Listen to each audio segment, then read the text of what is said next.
when we talk about legally, when we talk about franchising, one of the biggest things is the brand recognition of a franchise. And it's very important to protect that brand recognition because, as I alluded to earlier with Boston, Los Angeles, Canada, if you go to a McDonald's in Los Angeles, you have a negative experience, you're blaming all of McDonald's. You're not just blaming that small business owner in Los Angeles, for example. So how do you ensure that the operation manuals help safeguard the legality of the brand recognition?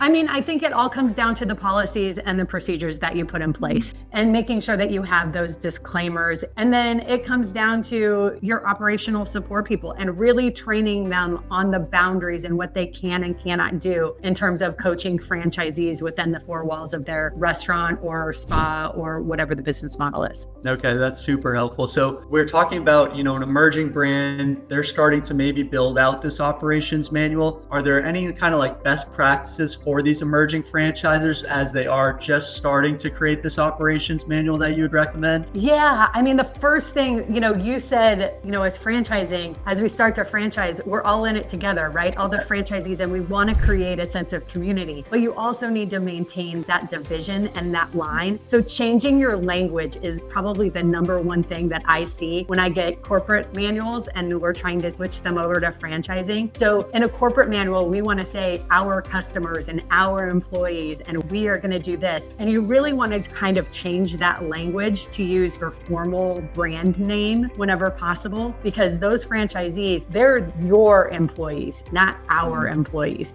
And that type of language it may get you in trouble if you are in a legal situation where an employee is suing the franchisor and the franchisee to prevent you from falling under joint employment. Yeah, no, it's definitely a very complicated matter between the franchisor and the franchisee. And just, you really don't know what you don't know between all the different regulations and really ensuring that people, really the key, I think, is managing expectations on both sides. So I think those are really great points. And we've talked a little bit about the FDD earlier. We have the operations manual, two very big kind of legal documents to kind of help those incoming franchise owners. Are there any kind of parallels between the operations manual and the FDD? Are there any kind of things that are in the FDD that's also in an operations manual, or are they night and day very different?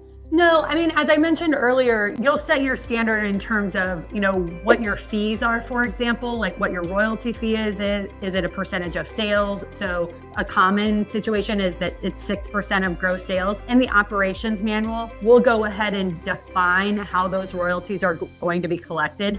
So if it's do they have a form that they need to fill out? How often do they need to pay it? So it may be reiterated in the operations manual. So in the FDD, you would also have information regarding what will happen if you're non-compliant. So for example, if you're going to charge a fee for non-compliance, your operations manual sets those brand standards that they need to be compliant for. But you also, as you build out your operational infrastructure, again, goes back to training your staff at the franchisor level on when they're going to go in and work with franchisees. If they identify something that they're non-compliant on, what are the steps leading up to that fee being implemented? Is there a letter that goes out? Does it run up the chain to a VP of Ops? Is there a phone call? So you want to make sure, as again, you continue to grow, that you put those systems and processes in place. No, that's really powerful, Lisa. And kind of to wrap up today's video, as we're talking about putting these systems and processes in place, talking about these big, long documents, one thing that I'd be curious about is actually storing and accessing these documents. That's probably like the whole nother challenge, especially, we talked about in a previous video,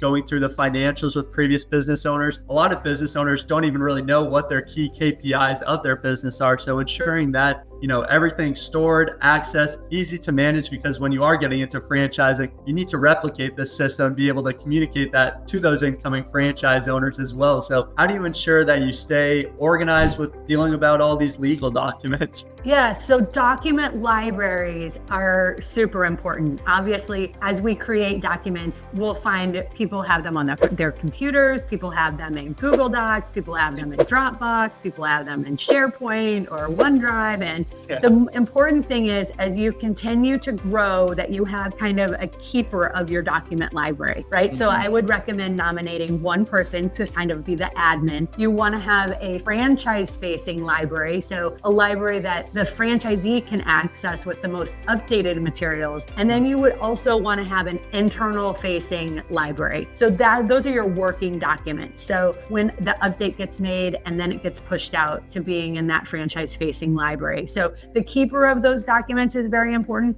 because also naming conventions are very important. What is the document called? And is there a date in the name of that title? A lot of times I see people that only put the date in the document, which is great, but then you have to keep opening it, right? Yeah. So if you have it just right there at the beginning, so you have the name of the document and the date is at the end, however your business evolves. And then the second thing is always a date instead of a version number. People love version numbers, but version numbers are only great if you know how many versions there are of something. So if it's version number 4, how do I know that there's not a version number 5? So I always recommend going with the date. That is very powerful. And I'm just thinking about my own internal database right now between, some have dates, some have file names, but making sure that everything aligns. And the dates, I think, is an incredible point. I think that's super helpful. When you're looking for old documents, you have a file, you very easily organize it by date. When you have it, the dates actually organized, it's easy to say, all right, this is my 3rd version, this is the newest version, this is my 1st version, V1, right. V2, V3. I've tried that before and it's very confusing to say the least. Yeah, for exhibits and things like that, I would do the name of it and then I would do the date. It's for an event that maybe only happens once a year. Then maybe the date goes first and then the name of the event, because in that folder, you're only going to have one document a year. So being able to sort it by date. So it really depends also on the content when you decide on what your naming convention is. Okay, that's super helpful, Lisa. Well, I appreciate your time today, Lisa. I think the viewers gained a lot of insight today diving into the operations manual between franchising. You maybe already have that corporate operations manual. I think the key is you really just don't know what you don't know. And SMB Franchise Advisors, Lisa alone has helped thousands of franchise owners go through exactly what you guys are going through right now. So if you guys found value, definitely check out our website for more information. Hit the notification bell, subscribe, help out the algorithm, like, share, comment, subscribe. We appreciate you guys tuning in. Lisa, thank you so much for joining me today. Thanks, Josh. Have a great day. Thank you.